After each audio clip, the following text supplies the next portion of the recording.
Olá, criadores! Então, estamos começando aqui o nosso primeiro clube do livro. E o livro escolhido por vocês foi o livro Os Quatro Compromissos, de Dom Miguel Ruiz. É o livro da filosofia tolteca, um guia prático para a liberdade pessoal. Não sei aí quem comprou o livro, quem está lendo o livro. Seria muito interessante se vocês tivessem o livro, né?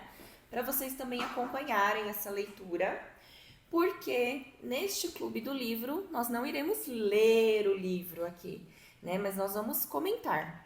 Então é interessante que as pessoas leiam o livro, né? Para de repente irem se engajando ou tendo outros insights também, conforme nós vamos fazendo os comentários, né? Exatamente. Tá? E jogando no grupo, né? E vocês podem colocar aí, né? Então, hoje a gente vai falar do... Aqui logo no início, né, ele explica quem são os toltecas, né? Então, tem um mini capítulo aqui, os toltecas, tá? E em seguida vem a introdução. Então, hoje nós vamos falar sobre os toltecas e vamos falar sobre a introdução do livro. E aí, quem tiver o livro, né, e já leu essa parte, se quiser colocar um comentário aí depois, vai ser muito legal, gente, a participação de vocês. Sabe o que eu acho legal? Que já logo nas primeiras páginas ali, para quem tem o livro, vai ver que está escrito os quatro compromissos, depois tem lá Dom Miguel Ruiz, os quatro compromissos, né? O livro da filosofia tolteca, um guia prático, e aí ele coloca um pequeno agradecimento, que ele fala assim: ao círculo de fogo, aqueles que foram antes, aqueles que estão presentes e aqueles que ainda virão. E quando eu estava lendo o livro, esse agradecimento me chamou a atenção, né? O que seria esse círculo de fogo que ele fala, né? Ao círculo de fogo. E aí, pesquisando, né, o que seria isso numa linguagem tolteca, né? Esse círculo de fogo, ele representa um espaço de transformação. É um espaço de sabedoria, um espaço de cura, de comunhão. Então, se a gente pensar lá no significado do fogo, ele significa a iluminação, o renascimento, né? Então, quando o autor ele fala ao círculo de fogo, ele fala para essas pessoas que fazem parte desse grupo, que são as pessoas que estão comprometidas com a expansão da consciência, né? Então, é um espaço onde as verdades elas são reveladas, as mentiras, as ilusões, elas são queimadas, né? E ele fala também do próprio caminho aí espiritual, de autoconhecimento, que nós todos estamos trilhando juntos, né? Então essa jornada de autoconhecimento, ela não é solitária, e é legal que a gente fale isso, né? Porque se você tá escutando a esse clube do livro e você tá no grupo do WhatsApp da Criar, ou se você acompanha a gente em outras plataformas, porque nós falamos de autoconhecimento e expansão da consciência, é importante que você saiba que você não está sozinho. E essa jornada ela é sustentada por esse grupo que é praticamente invisível, né? Esse grupo ele existe, mas a gente tem muitas vezes a ideia de que a gente está sozinho nessa jornada, que é um grupo invisível. Mas ele existe e uma prova disso é a gente estar aqui conversando sobre esse livro, né? Você vê como que esse livro ele é profundo, né? Só esse pedacinho que você pegou, a gente nem começou nada. A gente nem começou a falar do E é livro, muito louco, né, porque ele é um livro curto, né? Pequeno, tem 111 páginas, mas ele é muito profundo, cara. Muito profundo. Dá pra gente aqui, aprender muito com esse livro. É muito, muito louco. E aí na sequência ele fala assim: aqueles que foram antes. O que vocês entendem aqueles que foram antes? Os ancestrais, o que abriu o caminho, né? Quanta gente abriu o caminho pra gente estar aqui falando sobre isso. Fazendo um podcast e falando para um monte de gente sobre isso aqui, sem ser queimado.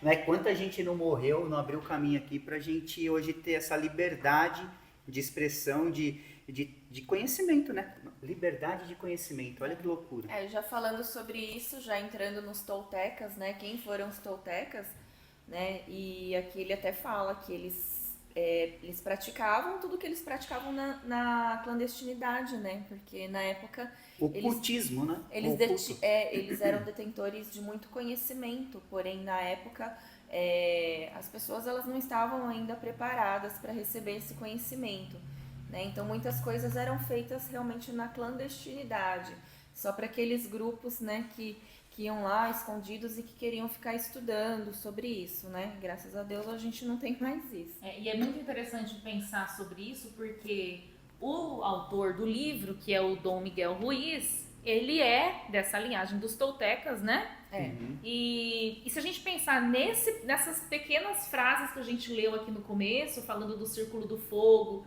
falando aqueles que foram antes, aqueles que estão presentes e aqueles que ainda virão, se você não está muito presente, você passa por essa parte aqui e você não dá nem bola, né? Que é tipo o que a gente está falando aqui do que ficou oculto, né? Parece que é tudo muito falado numa linguagem de símbolos, tem muita simbologia, tem muita... Esse livro, ele é curtinho, mas não se enganem, porque talvez se você ler esse livro 5 vezes, você ainda vai encontrar coisas aqui para serem desvendadas, né? Para serem o legal é que entendidas, né? Que é como um livro, né? Cada vez que a gente vai ler, a gente está num estado diferente, né? E a gente começa a entender novas coisas. A primeira vez que eu li esse livro, eu não prestei atenção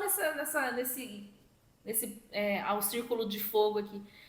Quando eu fui pegar o livro para ler novamente para o Clube do Livro, eu parei, olhei para isso aqui e falei, gente, o que é esse negócio de Círculo de Fogo? Eu confesso para você que eu nem me atentei a isso. Ele é cheio de símbolos mesmo, e cada parágrafo você pode fazer um mergulho ali. Tem muito, muito significado, né? E é legal a gente fazer um clube do livro exatamente por conta disso, né? Porque talvez vocês aí que estejam lendo o livro, vocês podem ter percebido outras coisas também que a gente não está falando aqui. E aí você pode jogar no grupo para mais pessoas, né, terem mais insights e o que mais é possível, né? É um negócio aqui a gente aprender junto, né? Que nós somos o que vieram depois.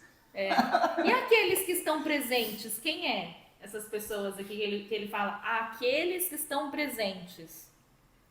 Para quem? Para quem é aqueles que a galera presentes? dele, né? Eu acredito que ele está falando somos nós, né? Somos nós, né? Aqueles que estão presentes somos nós que estamos lendo este livro. Sim. É o chamado pro agora, né? Para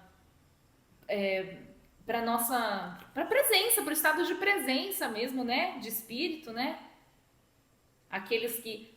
Porque aqui tem um acento, né? Aqueles que estão presentes. Então, este livro é dedicado àqueles que se foram, né? Aqueles que estão presentes e aqueles que ainda virão. Né? Então, mas se você for parar para pensar, isso é muito mais profundo, então. Porque tem um outro ponto de vista aí. Aqueles que estão presentes, quando que foi escrito esse livro? Tem aí? Eu não lembro. Não sei. Será que tem várias edições? Tá essa é a 43, essa edição que tá com a gente. Então, 1952. Em 52. Presente era aquela galera que estava lá com ele, naquele momento. Tem esse... Aos que passaram, ao pessoal que está presente, que é essa galera que estava com ele, esse presente, ou o presente que está lendo o livro, pode ter esse sentido também, esse símbolo.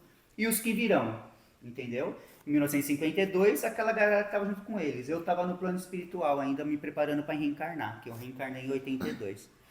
Então, pode ter esse significado também. Sim. E tudo depende também do que reverbera na gente, né? Exatamente. E aqueles que ainda virão, eu acho que tem muito a ver com por exemplo, a gente está abrindo um caminho aqui, né? A gente está, da mesma forma que você falou no começo, né? Do abrir os caminhos, enfim.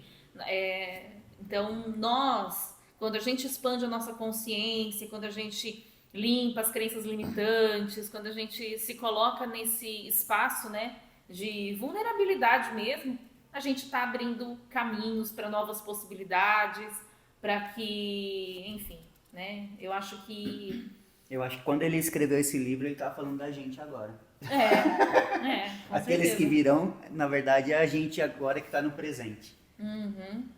Então, isso daqui eu acho, isso daí é muito interessante que você falou, porque isso prova que a gente faz parte de uma ligação, né? Como se a gente estivesse numa teia mesmo. Nós estamos todos ligados, né? Tipo, passado, presente, futuro. É um convite mesmo à consciência. E também é um convite a gente ficar grato, né? Porque se a gente fala daqueles que se foram, que abriram os caminhos pra gente estar aqui conversando sobre isso, né? Que foram corajosos demais, né? A gente tem que agradecer muito a eles. Então é a gratidão também. E a gratidão a vocês que estão aí trabalhando com a gente, né? Nessa abertura de caminhos para as próximas gerações, né? Para que as próximas gerações elas venham com mais liberdade, com mais consciência, né? Com mais facilidade. E com mais vontade, né? De conhecimento. Os toltecas, eles eram um povo milenar, né? No caso, então esses ensinamentos aqui, isso que a gente está lendo hoje, os 4 compromissos, é um ensinamento milenar, que o Dom Miguel Ruiz, ele foi encarregado aí de transmitir, né, para as gerações futuras, para a geração dele e para as gerações futuras, né? Por isso que estamos lendo este livro hoje. Ele fala um negócio legal aqui dos artistas, né? Ele fala, os toltecas são artistas. Onde que ele fala isso? Eles, bem no início, eles eram homens e mulheres de sabedoria, só que muito mais que isso, né? Ele fala aqui. Eles eram, na verdade, cientistas e artistas. Que legal, que se associaram para explorar e conservar a sabedoria espiritual e as práticas dos antigos. Né? Então, isso aqui é muito milenar, gente. Então, a gente pode ler. Se a gente está falando de artistas, né? Deles serem artistas, o que é o ser um artista? Né? O Leandro, como ator aí, a vida, eu até escrevi aqui, ó, a vida é sua obra de arte. Né? Se você é um artista, então a sua vida é a sua tela. Né? O que você vai pintar nessa tela? E aí eu pensei, né, que como a nossa vida é essa tela, cada pensamento que a gente tem, cada palavra, cada ação, cada experiência, enfim, cada coisa é uma, sei lá, é uma pincelada ali nessa tela, né? Nessa tela da vida, nessa tela da nossa passagem aqui, né? Nesse plano, nesse momento. A arte tem muito a ver com criação, né? Sim. Nós somos a criar, expandindo consciência. A arte, ela tem a ver com a criação, mas tem a ver também com falar aquilo, expressar aquilo que está interno. Tudo aquilo que está interno eu tento colocar para fora. E como que eu coloco isso? Através de arte, através de um quadro, através de uma música, através de um espetáculo, né? É de colocar o meu ponto de vista sobre algo. Então, a arte, eu acho que é isso. É uma forma de expressar o que tem dentro de você. E a arte, ela mexe muito com o nosso poder criativo, né? Você tem que ter Você tem que ter esse poder criativo. Às vezes a gente se sente desmotivado ou sei lá, você fala, nossa, minha criatividade hoje tá zero, né? Aí você não tem essa dificuldade, né? Esse poder como se o poder criativo tivesse bem baixo, né? Porque é muito complicado às vezes você expressar o que você está sentindo, o que tem dentro de você, né? Agora imagina você colocar isso num quadro, por exemplo. Você tem que, Mas é interessante a gente pensar também que esse mesmo poder criativo, ele nos liberta, né? Ele nos dá a criatividade para ir além, para sair das crenças, para ir além mesmo, né? A partir da nossa criatividade é que a gente vai além, né? Que a gente cria coisas diferentes, que a gente expande. Porque é a partir desse poder criativo, né? muito É o estar em movimento, né? É muito comum a gente pensar, por exemplo, em... Eu lembro que uma vez eu estava no semáforo lá, parada no semáforo, e o Connor, quem não conhece o Connor Hill, que é um facilitador do Access Consciousness, ele estava do meu lado e aí parou aqueles meninos em cima do monociclo, jogando coisa pra cima, né? E aí ele comentou, nossa, como os brasileiros, especialmente os brasileiros, são criativos para criar a vida, né? Para criar a vida, para criar, seja no sentido de criar dinheiro, no sentido de se divertir mesmo, né? Na criação da vida. Né? É muito louco isso, né? Porque muitas vezes o porquê que o brasileiro é criativo? Porque muitas vezes falta recurso, né? Então a gente tem que se virar, não sabe o famoso se virar nos 30? Exatamente isso. Eu lembro que lá na Escola Livre tinha um professor de música, ele era argentino e ele dava aula, ele foi fazer acho que ele foi para Itália, para Espanha, agora eu não lembro o país que foi para a Europa. E lá todos os atores sabiam tocar 3, 4, 5 instrumentos. Cara, era muito, mas eles não em cena eles não tinham a criatividade que a gente tinha, e ele foi lá para desenvolver essa criatividade, porque eles tinham tudo na mão, então eles não tinham não desenvolveu a criatividade, sabe? Agora a gente com o chat GPT, que a galera vai buscar tudo no chat GPT, eu acho que uma parte do nosso cérebro fica travada e a gente não tem esse lance com a criatividade, entendeu? Eu até vi um vídeo esses dias da Halu Gamache, ela falando se você escolhe que o seu cérebro apodreça. É bem forte isso, mas é verdade, né? Quando você escolhe que você não vai pensar mais, você não vai ler um livro, você não vai... né? Você vai deixar mesmo o outro escolher o que você vai pensar, usando uma inteligência artificial, usando... enfim, você para de usar o seu poder criativo. É bem interessante esse negócio do poder criativo que a gente está falando, porque muita gente acha, eu não sou criativa, já escutaram? A pessoa falando, eu não sou criativa, mas isso faz parte da nossa natureza, né? Sim, a criatividade, sim. Somos todos criadores, todos. Né? Isso faz parte da nossa essência, por quê? Porque somos deuses, né? Isso tá no livro também, né? Isso tá no livro que eu ia falar. É um gancho, aí vamos puxar um gancho. Isso que eu ia falar, tá aqui na introdução, Introdução. Né? Essa introdução, ela é bem legal, porque eu lendo essa introdução, é como se fosse eu no meu processo de despertar da consciência, sabe? E foi exatamente bem assim. Então ele narra aqui um homem, né? Que ele estava estudando para se tornar um xamã lá da tribo dele. E é legal que logo no primeiro parágrafo ele fala assim, ele estava estudando para ser um xamã, mas ele não concordava com algumas coisas, com alguns ensinamentos. Então você já vê que ele já tem algo a mais, né? Quando a gente já vem com algo a mais na nossa consciência, a gente já vem com aquele negócio dentro da gente, que a gente não sabe explicar o que é, mas que a gente sabe que tem algo a mais, né? E pode ser que você já tenha frequentado tantas religiões em busca de respostas, mas nenhuma das religiões te deu essa resposta e você ficou com essa sensação de que existe algo a mais. Então, esse primeiro parágrafo, ele trata disso, né? Ele fala que no coração dele ele sentia que existia isso e ele estava à procura disso, né?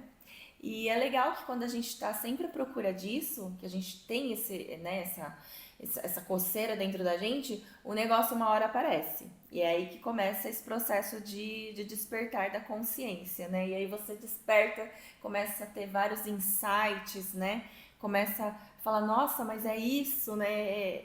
Isso tudo que eu achava realmente faz sentido, né? E aqui ele está falando que era um homem, né, que estava dormindo numa caverna, e aí ele sonhou que ele viu o corpo dele dormindo, né?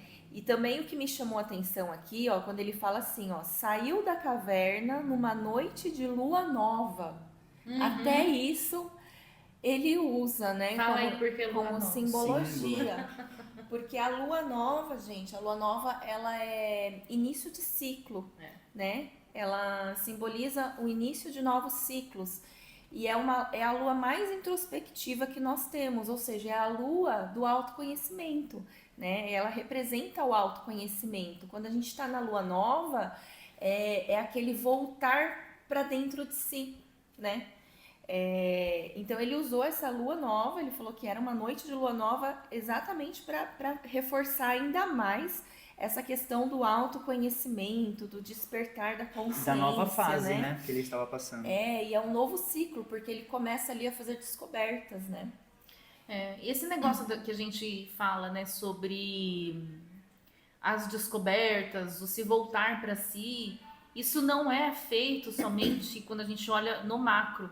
Quando a gente olha no micro, dentro da gente, a gente está fazendo isso o tempo inteiro se a gente escolher. Então, a gente estava falando, aí eu comecei a lembrar de como que foi o meu processo inicial, que eu entrei nessa busca, porque eu comecei com essa coceira que ela falou interna, e aí eu comecei com essa busca, e eu comecei buscando dentro da área da psicologia, porque era a área mais próxima de autoconhecimento que eu tinha naquela época, porque eu sou psicóloga, e aí eu procurei dentro da psicologia, e eu fui buscando dentro da psicologia diferentes teorias, porque uma eu não concordava. Sabe esse negócio que a gente falou da religião? Eu comecei a pensar que isso aconteceu dentro da minha área de trabalho, né? O que dentro ali eu não estava concordando e eu fui buscando outras teorias, outras abordagens, até que eu falei, não é isso ainda. E aí eu fui estudar o Reiki, fui fazer yoga né? E aí eu comecei a pensar que a gente fica o tempo inteiro saindo da gente, e se a gente não fica presente, a gente fica fora por muito tempo, né? Então às vezes você acha que você iniciou no seu processo de autoconhecimento e fala, então tá bom, estou a salvo. Lá, né, ingênua. Não, claro que não, né? Hoje mesmo eu fiz uma sessão de radiestesia e foi muito interessante porque a primeira coisa que ela faz ali na sessão de radiestesia... Você recebeu uma sessão, né, de radiestesia? Eu recebi. Você não atendeu ninguém? Não, eu fui receber porque eu adoro receber e às vezes eu sinto essa necessidade, assim, não, eu preciso fazer alguma coisa, né? E aí a primeira coisa que ela faz na sessão saber o quanto que você está presente. Aí ela passa o pêndulo lá no negocinho aqui, né, nas vibrações, para saber o quanto que você está presente no seu corpo. Então, quanto que você está aterrado no seu corpo. E ela falou, nossa, Agnes, você está fora do seu corpo. Você não está presente no seu corpo. E aí, nesse raciocínio que a gente está fazendo aqui agora... Então, não é porque você está no seu processo de autoconhecimento, você estuda, você já fez vários cursos, você até é terapeuta energética, como eu sou, que você está a salvo. Você precisa ficar o tempo inteiro presente, porque o se voltar para si é a cada segundo. É a cada segundo. Uma piscada que você dá, você já sai de si. E aí você tem que fazer de novo o caminho para se voltar de novo para si. Então... é um processo a cada pisada nesse planeta que você dá, é uma escolha sua, né? Ficar presente com isso, né? Eu acredito que isso seja bem natural, tá, gente? Não se julguem se isso acontece com vocês. Sim, é natural, Porque a partir do momento que a gente tá aqui encarnado, né? Imersos nessa realidade... isso é normal, tá? Isso e é por isso que mesmo. É por isso que existem tantas técnicas, né? Existem tantas técnicas energéticas, tantas ferramentas energéticas.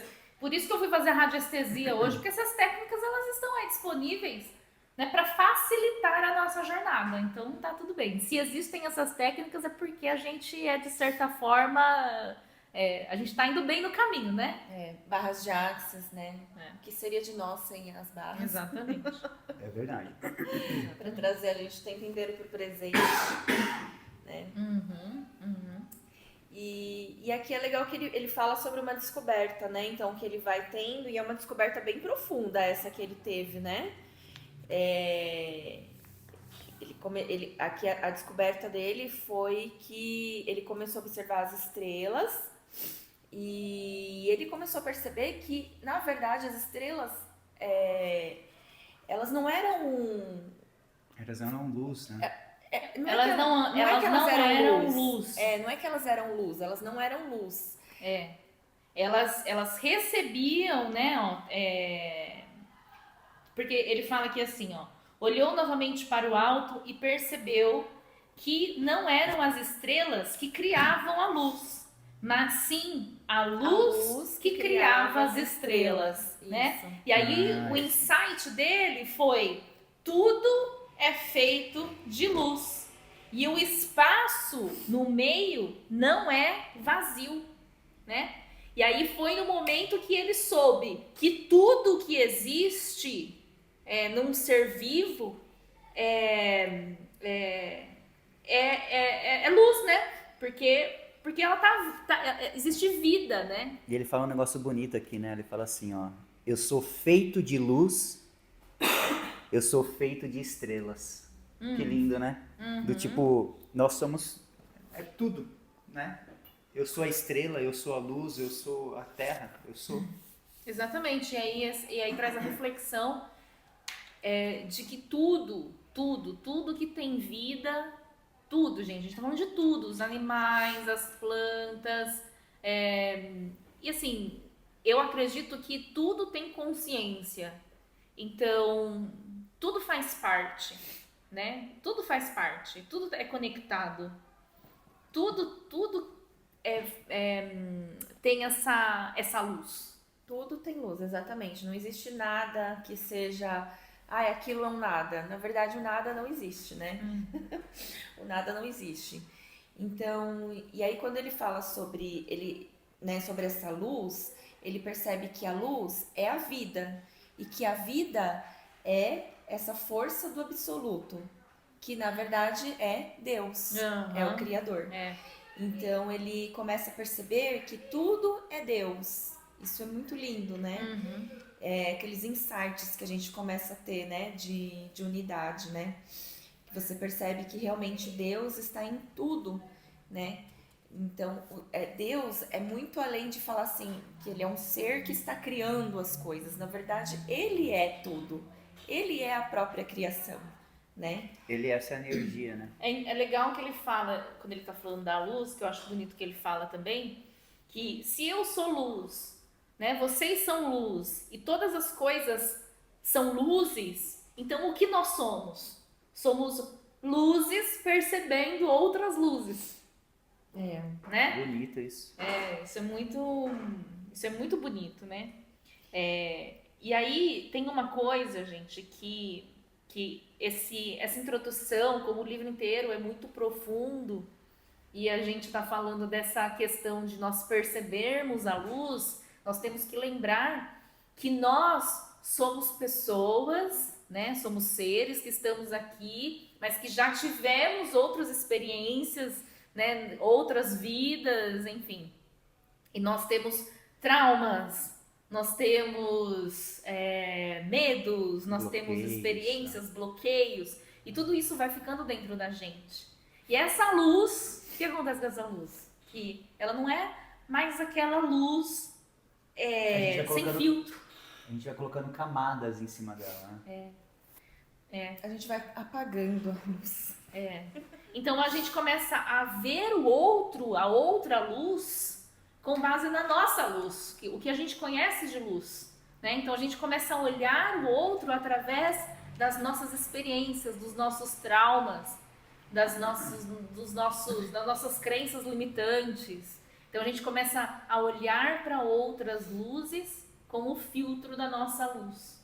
E é aí onde nós percebemos o mundo através de quem nós somos, e não da forma verdadeira como o outro é, como o mundo é, como... Não, e até esse próprio filtro que colocaram na gente, né? Que até o filtro que você fala, não, esse é meu filtro, mas de onde que você pegou esse filtro? Foi de quem? Quem que impôs para você o que é certo, o que é errado, o que é bonito, o que é feio? Tudo isso que a gente vai comprando dos outros, dos nossos pais, da cultura. E aí a gente acaba sendo limitado, né? Aqui é legal que ele fala, né, que depois que ele teve essa compreensão, né, de que tudo é luz, tudo é Deus, é exatamente como ele fala aqui, tudo é Deus, ele começa a se ver no outro, né? Então ele olha para outras pessoas, ele olha para a natureza, ele olha para os animais, para as nuvens, então em tudo ele se via, né? Tudo acaba se tornando um espelho para ele, né? Então ele começava a ver que é aquele negócio, né, gente, do todos somos um, né? Todos somos um. Só que quando a gente começa a entender que realmente todos somos um, é uma sensação tão boa, sabe? É a sensação que ele relata aqui, né? Uma sensação de paz que ele começou a sentir. Só que é legal também, que eu achei muito interessante que ele se deu até, né, tipo, ao trabalho de colocar esse detalhe aqui, que é uma coisa que acontece muito com a gente.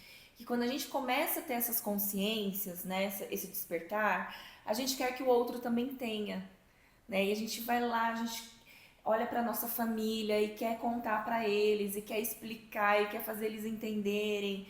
E as pessoas, gente, que não tiveram essa consciência ainda, elas não vão enxergar isso. E elas não vão sentir o que você está sentindo, né? Então, eles vão perceber que você está diferente, né? Quando você começa a despertar a sua consciência, quando você começa a trabalhar o autoconhecimento, né? Você começa a mudar, né? As pessoas começam a perceber mesmo.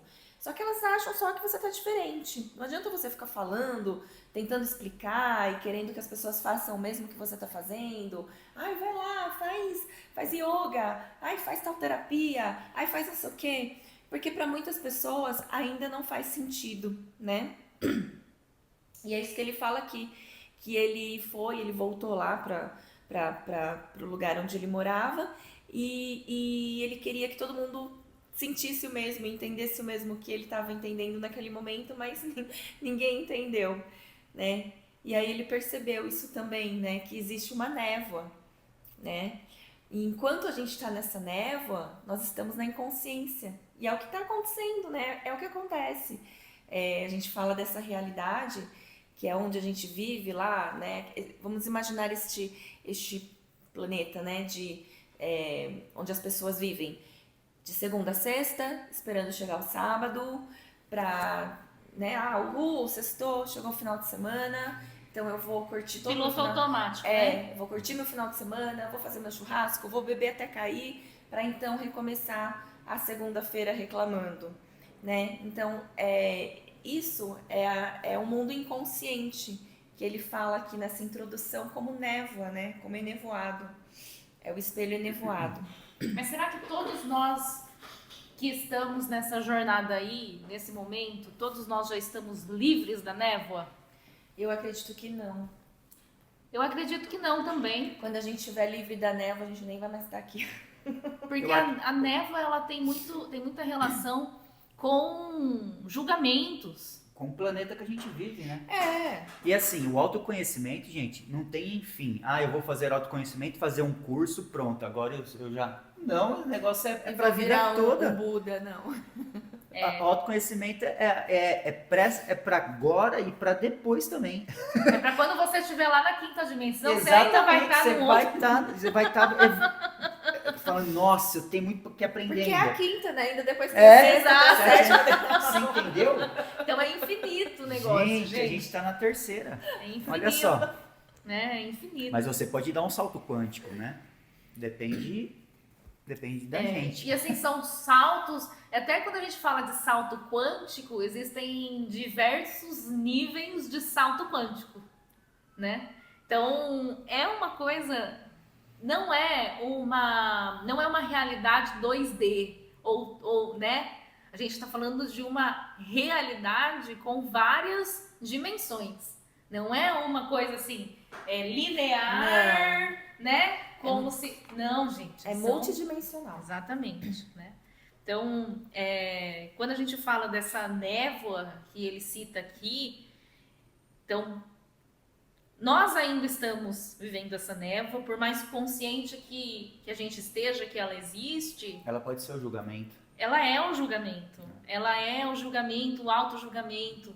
Ela é tudo aquilo que você hoje aprendeu, que a gente falou um pouco antes aqui, dos seus pais, dos seus avós, bisavós, tataravós, que a gente carrega com a gente no nosso DNA.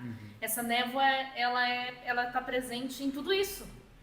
Né? Então, são camadas e camadas e camadas que nós vamos limpando e limpando. Né? Na radiestesia que eu fiz hoje, saiu também que eu estava conectada ainda com essa névoa de um avô paterno de 700 anos atrás. Nossa.